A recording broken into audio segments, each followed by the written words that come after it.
En esta nueva temporada de Ciencia y Patrimonio abrimos el abanico a nuevas temáticas. En esta ocasión hablaremos de nuestro patrimonio gastronómico. Un patrimonio que se materializa, como otros tantos, fundamentalmente a través de la historia y de la deriva cultural de las personas que habitaron y habitan nuestro archipiélago canario. En el capítulo de hoy nos encontramos en la Isla del Hierro para entrevistar a Marcos Tavío, chef del restaurante Ocho Aborigen. Marcos es un apasionado de nuestra gastronomía, que ha desarrollado diversos proyectos en torno a la reconstrucción de la cocina de los primeros aborígenes de las islas. Hoy hablaremos de cultura, de identidad, de historia en torno a la gastronomía canaria.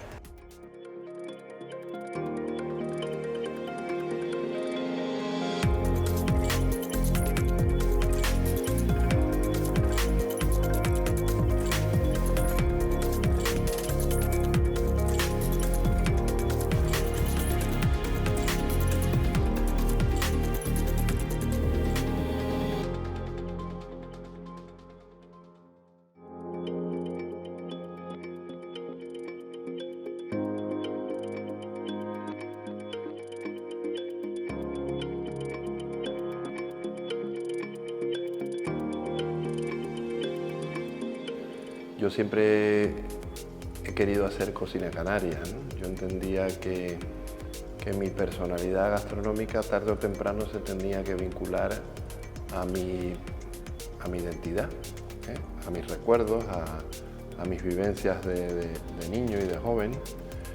Y porque entre otras cosas me preocupaba que el haber vivido en tantos sitios y haber viajado tanto, pues bueno, me hiciese no encontrar una personalidad gastronómica pronto. Yo creo que cualquier cocinero lo que intenta es encontrar esa personalidad lo antes posible, porque es fundamental, sobre todo para ser feliz cocinando. Muchos cocineros abandonan la cocina o se dedican de forma comercial a la cocina precisamente porque no encuentran ese lugar, esa identificación con lo que ellos en el fondo quieren hacer. Y yo creía que no podía hacer cocina canaria tradicional, sino que tenía que hacer esa cocina canaria que yo entendía que teníamos que aportar los cocineros actuales. Una cocina que hablase de todo el tiempo en que hemos sido canarios. Hemos sido canarios, ahora somos canarios europeos, hemos sido durante mucho tiempo canarios españoles, pero durante muchísimo más tiempo hemos sido canarios africanos. Y a mí me daba la impresión de que la cocina canaria, bueno, pues como en todas las cosas de nuestra sociedad, pues denostaba un poco ese pasado. Y no lo tenía en cuenta a la hora de cocinar. Y buscamos otras raíces identitarias a la hora de cocinar y nos olvidábamos de todos esos productos, del gofio, las lapas, la vieja, que a lo mejor aparecían en la cocina, pero no las evolucionábamos al mismo ritmo que hemos evolucionado como personas, como canarios. Y entonces pues un día se me ocurrió, porque un amigo me nombra esa palabra aborigen y me dice que por qué no hacer un restaurante que se llame Aborigen. Y a mí, en cuanto escucho la palabra, una palabra con tanta fuerza, ¿no? Que enseguida digo, pues lo que tenemos que cocinar es lo que nuestra historia, ¿no? Toda nuestra historia, no esa historia desde el siglo XIV, sino de ahí para atrás también. Y ahí empiezo, pues bueno, a darle vueltas a la cabeza cómo podía ser. Yo ya llevaba tiempo haciendo cocinas donde me relacionaba de alguna manera con la cocina canaria. Yo era un cocinero de cocina japonesa, hice cocina Nikkei, que fue por la que se me conoció realmente, donde yo hacía una especie de suposición gastronómica de cómo hubiese sido la cocina canaria si los japoneses hubiesen venido aquí igual que vinieron a Perú o a Brasil, que fue donde viví muchos años, ¿no? Y entonces hacía una cocina canaria pues con esos matices japoneses, ¿no? Y latinos. Y me gustaba, pero no acababa de identificarme totalmente. Entonces, pues bueno, la posibilidad de crear una cocina desde cero, de inventar una cocina canaria, me parecía un tema bueno, yo creo que el mayor sueño que podía tener un cocinero de aquí. Y así fue. Empecé a pensar en ello y poco a poco le fuimos dando forma.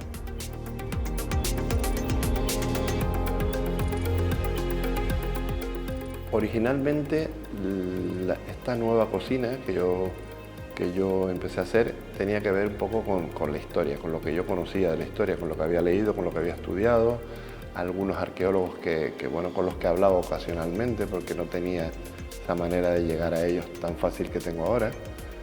Pero en cuanto yo empiezo a relacionarme con ese mundo de la arqueología, entiendo que es fundamental para que este tipo de cocina pues, tuviese una repercusión importante y sobre todo para que fuese ejemplo o base para que otros cocineros jóvenes pues, empezaran a darse cuenta de que podía ser una forma interesante de volver a regenerar esa cocina canaria perdida, ¿no? Y entonces la participación en este gran proyecto de Cueva Pintada y la Universidad de Las Palmas, donde participan el Gobierno de Canarias y el Cabildo de Gran Canaria, pues a mí me abre una puerta gigante porque, entre otras cosas, empiezo a hacerme amigos en el mundo de la arqueología. Amigos con los que hablo habitualmente, con los que no me dicen que no cuando tengo que estar hablando una hora o cenar con ellos o reunirme con ellos, sino amigos de verdad, y eso me permite crear un futuro en mi cocina que hasta ese momento no lo veía tan claro. Yo veía como que esto era una cosa que acababa en lo que está escrito en los libros. No era capaz de ver en ese momento de que lo que está escrito en los libros no es lo que va a estar escrito en los libros dentro de 5 ni 10 años, porque la investigación en cuanto a nuestra historia pues, va evolucionando, cada vez sabemos más, cada vez se excava más. Entonces por eso, como cada vez se excava más y cada vez podemos escribir más sobre nuestro pasado, yo entendía que mi cocina era igual. A partir de ese momento mi cocina se convierte en una cocina eterna, una cocina que van a heredar cocineros jóvenes en busca de esa personalidad gastronómica que es el gran sueño de todos y que van a encontrar ahí un filón para desarrollar lo que yo entiendo que debe ser la cocina canaria del futuro, que es una cocina canaria de autor. Cada canario refleja su identidad de forma diferente, por lo tanto cada cocinero canario tiene que cocinar en base a su identidad personal dentro de una identidad colectiva. Y la cocina canaria tiene que ser así, ¿eh? Cada uno la ve a su manera, como vemos Canarias cada uno a nuestra manera. Y hoy en día tenemos tantos ingredientes, tantas cosas, tanta técnica, tantos conocimientos, ¿eh? y tantos jóvenes con tanto talento, ¿eh? Que yo creo que la cocina canaria ha pasado de no existir a tener un futuro tremendo, ¿no? Y yo creo que si con esta cocina pongo mi granito de arena, pues para mí ya es suficiente, ¿no? Y el gofio es un poco ese vínculo de todos esos momentos. No podemos denostarlo, tenemos que mantenerlo vivo y yo creo que darle valor al gofio es hacer esto que vamos a hacer ahora. Bueno, yo creo que cada persona, la mejor manera que tenemos de mejorar es autocriticarnos. O sea, la exigencia personal radica en eso, ¿no? Radica en competir contra ti mismo. Y no hay nada mejor que para competir contra ti mismo, que es contra quien hay que competir, que hacer una autocrítica cuando acaba el día, ¿no? Cómo lo he hecho, cómo no lo he hecho, hoy lo hice mejor, mejor que otros días, peor, ¿por qué? Entonces, yo esta autocrítica la hice durante toda mi vida con mi tierra. Yo siempre criticaba a Canarias y a los canarios como si yo no fuese canario, ¿no? O sea, era una cosa curiosa y siempre acababa de la misma manera, yéndome. Me iba de aquí porque no me sentía bien, como veía que otros evolucionaban y nosotros no evolucionábamos o íbamos más lentos, ¿no? Y no era capaz de decir, oye, pero ¿por qué esperas que los demás lo hagan, ¿no? ¿Por qué no lo haces tú, no? No era capaz de ver eso. circunstancias personales hacen que tenga que regresar de Brasil después de un montón de años viviendo allí, donde ya pensaba que me iba a quedar, ya me sentía un poco de allí, ¿no? Y al tener que venir, pues de pronto suceden cosas en mi vida, muertes, este tipo de cosas de la familia, ¿no? De los mayores, y que hacen que yo, pues de pronto, analice todo sea autocrítico con todo lo que ha sucedido en mi relación con mi tierra, y diga, pues a lo mejor ahora que he vuelto lo que tengo que hacer es hacer lo que no he hecho, algo por mi tierra. Y entonces pues me planteo pues todo este tema, ¿no? En esta autocrítica personal que hago, empiezo a darme cuenta de que al final mi autocrítica es la autocrítica de mi pueblo, la autocrítica de los canarios en general. Todos seguíamos, aunque no nos demos cuenta, seguimos teniendo ese complejo de inferioridad de un lugar colonizado durante tantos años. Hemos sido una colonia larguísima y eso todo se lleva aquí, se lleva en el ADN, o sea, es inevitable que eso limpiarlo así, porque si no, la sangre no se limpia tan fácilmente. Empiezo a darme cuenta de que lo que tenía que hacer era algo por mi tierra. Yo tenía que poner mi granito de arena y bueno, pues lo tenía que poner en mi profesión, porque no iba a dedicarme a otra cosa ahora, ¿no? Yo venía de hacer, como dije antes, cocina japonesa, hago esa, vamos a decir, fusión con cocina canaria, esa suposición gastronómica, pero no era suficiente, necesitaba vincularme claramente a mi origen, a mis orígenes. Y mis orígenes siempre tuve claro, porque desde pequeño fui formado de esa manera, de que no eran solamente orígenes españoles, eran también orígenes de esa gente que pobló primero las islas y para mí eran fundamentales para llegar a esta conclusión culinaria que he llegado con la cocina de aborigen. Yo lo que hice fue indigenizarme de alguna manera. Yo quise entender que al no tener indígenas a quien preguntarles, como un colombiano, un peruano o un brasileño, necesitaba buscar herramientas para poder desarrollar una cocina indígena o una cocina que hablase de ese momento. Porque de lo otro me era mucho más fácil, ¿no? Lo otro está ahí, ¿no? Sigue vivo en cierta manera, ¿no? Pero empecé a encontrar que necesitaba, aparte de hablar con personas que pudieran tener legado oral de esas cosas pasadas, pues necesitaba estudiar, necesitaba conocer gente que me pudiese contar, pero sobre todo necesitaba ponerme en la piel de un canario que no hubiese perdido su cultura ancestral, que hubiese seguido sobreviviendo. Esa idea de cómo hubiese sido Canarias si realmente las dos culturas hubieran convivido. Hubiéramos seguido teniendo esa cultura masije que es la original y también la cultura europea.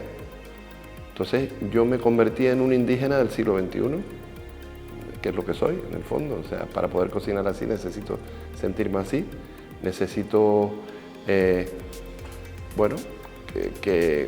todo eso que ellos comían y que ellos trajeron y que ellos encontraron aquí, pues yo no solo me identifico con ellos, sino que lo pueda comer o lo pueda cocinar o lo pueda transformar de la misma manera que ellos lo hicieron y luego actualizarlo.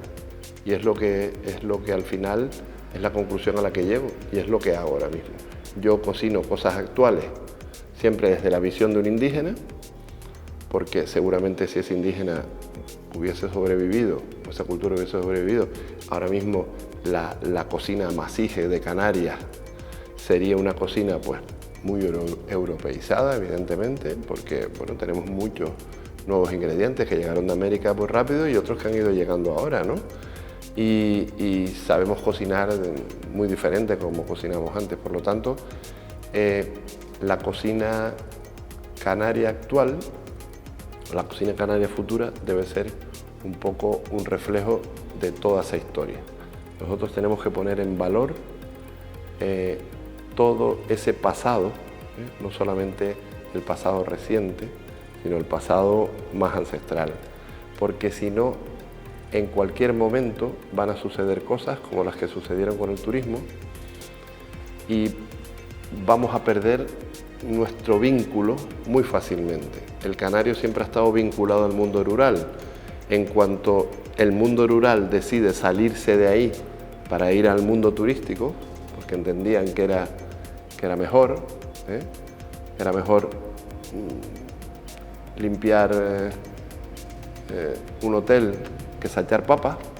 Ahora ya no pensamos igual, ahora tampoco nos gusta limpiar los hoteles. Pues cuando entendimos eso, nos desvinculamos automáticamente de nuestro origen, porque nuestro origen es rural, pastoril y agrícola. Somos una sociedad agropastoril, como lo fue la primera sociedad canaria, ¿no? Ese mojito que está en la cucharita de lapa, se lo vamos a poner por encima a ese plato que lleva la salsa blanca. Nuestra cocina, esta cocina que tenemos que volver a recuperar, tiene que ser una cocina con mucha identidad. Necesitamos hacerla fuerte como la han hecho en otros lugares. En otros lugares del mundo, o vamos a no irnos al mundo, vamos a irnos a nuestro país.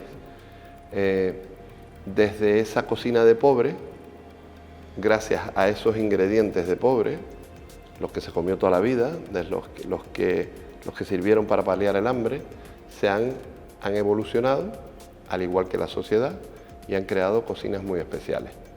Vemos Extremadura, que es la última, que los andaluces, por supuesto los vascos, catalanes, gallegos, todos han evolucionado una cocina con una base tradicional. Pero siempre, si te fijas, hay un ingrediente ahí, que es el que hace que todo fluya. Sin ese ingrediente, el recorrido es muy corto. Y el recorrido de la cocina canaria, basándonos en la papa y el mojo, es muy corto. Y lo estamos viendo. Al final, cuando le preguntas a alguien de fuera por la cocina canaria, las papas y el mojo. O sea, no puede haber una cocina... Cuando tú preguntas por cocina japonesa, no solamente sushi, ¿no? Sin embargo, cuando preguntas por cocina canaria, parece como que todo va alrededor de la papa y el mojo. La papa es andina y el mojo es andaluz. Son dos versiones de la identidad canaria muy recientes. Sin embargo, lo único que ha durado todo el rato hasta la actualidad, desde el primer poblamiento, la primera colonización hasta la actualidad, es el gofio. Y lo tenemos ahí como denostado, ¿no? No hemos sido, fíjate hasta qué punto llega ese complejo de inferioridad, que no hemos sido capaces de hacer algo especial con el gofio. Y cuando hemos querido hacer algo especial para decir, oye, mira, el gofio está ahí, hemos hecho una mousse de gofio, hemos hecho un turrón de gofio. No, la mousse de gofio ya existe. La mousse de gofio no es nuestra, la mousse de gofio es de otro. El turrón es de otro. Lo que hemos hecho es solo ponerle a algo de otro el gofio. No, tenemos que escaldar el gofio. Porque es como lo hemos hecho siempre. Tenemos que ponerle el gofio al potaje, que es como lo hemos hecho siempre. ¿Por qué no lo hacemos de una forma especial? ¿Por qué ese arroz de pobre de los japoneses se acabó convirtiendo en un arroz de ricos, en un arroz elitista, como es ahora? ¿Por qué ese maíz ancestral de los indígenas mexicanos o centroamericanos se ha convertido hoy en día en una de las cocinas más importantes del mundo? ¿Por qué nosotros no hemos hecho eso con el gofio? ¿Por qué nuestro gofio hoy en día, como somos los canarios, a diferencia de los canarios de hace 50 años o 100, sigue siendo un tremendo bol, un tremendo plato lleno de gofio escaldado con un caldo que es el resto del caldo de la comida, donde le ponemos unos trozos de cebolla y un poco de mojo por arriba y se lo damos al turista como, mira, esto éramos nosotros antes. No, nosotros seguimos siendo esto, seguimos siendo el gofio. Lo que pasa es que somos un gofio más especial, somos un gofio diferente. Eso es lo que tenemos que entender y que mostrar. Si yo le doy a un turista un escaldón de gofio normal, lo va a entender como algo tradicional. Pero si luego le doy la versión de ese gofio actualizada, lo va a entender como, mira lo que son los canarios ahora. Y aquí, como vemos, es un gofio que un poco representa eso que yo comentaba, que es al gofio necesitamos darle sutilidad. No podemos seguir escaldando el gofio simplemente para poner un bol como era la cocina de compartir, la cocina de subsistencia. Necesitamos hacer del gofio un alimento sutil, en que podamos pues añadirle cosas como esta, ¿no? Seguimos intentando darle la textura perfecta para que se convierta en el acompañamiento de un plato especial. Imagínense, por ejemplo, escaldar el gofio pues con trocitos de pulpo, un gofio de todos estos gofios que tenemos hoy en día, de cereales especiales, de granos especiales, con un tueste, el tueste que queremos, el grado de sal que queremos, la molienda que queremos, que el cocinero decide. Lo escalda con un caldo, con los caldos que hacemos los cocineros hoy en día, que son mucho más especiales que los de antes, hay mucha más técnica. El sabor que tendría ese gofio, a ese gofio donde te vas a encontrar cositas dentro, como por ejemplo pulpo, vamos a ver cómo le podemos poner encima un lomito de vieja súper bien frito, enharinado con harina de cebada, lo freímos, le hacemos un deep fry de estos perfectos, lo ponemos por encima pues con un mojo. En este caso nosotros en el restaurante hacemos mojos donde no utilizamos el vinagre, en algunos sí, en otros no. Utilizamos el fermento de una fruta, de un vegetal, para darle la acidez que requiere el mojo. Sustituimos el vinagre por ese líquido del fermento de fermentación láctica, ¿no? Pues ahora vamos a emplatar. Emplatamos el gofio.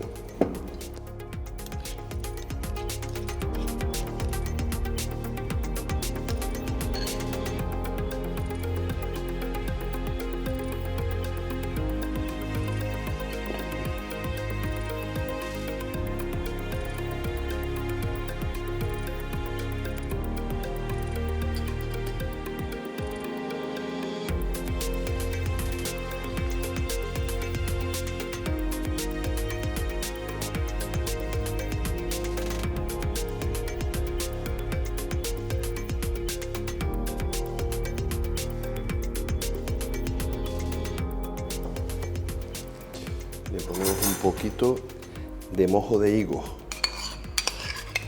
Ese mojo de higo está hecho con fermento de higo, por lo tanto no lleva vinagre.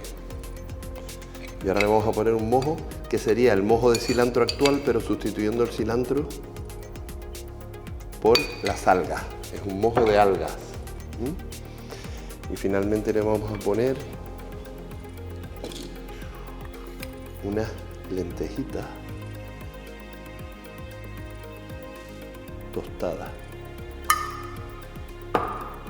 y un poco, una especie de crumble crujiente de gofio de cebada. Y ahora le vamos a añadir un toque identitario, una lapa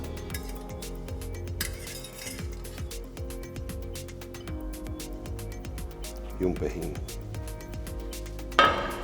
Textura de lapa y textura de pejín.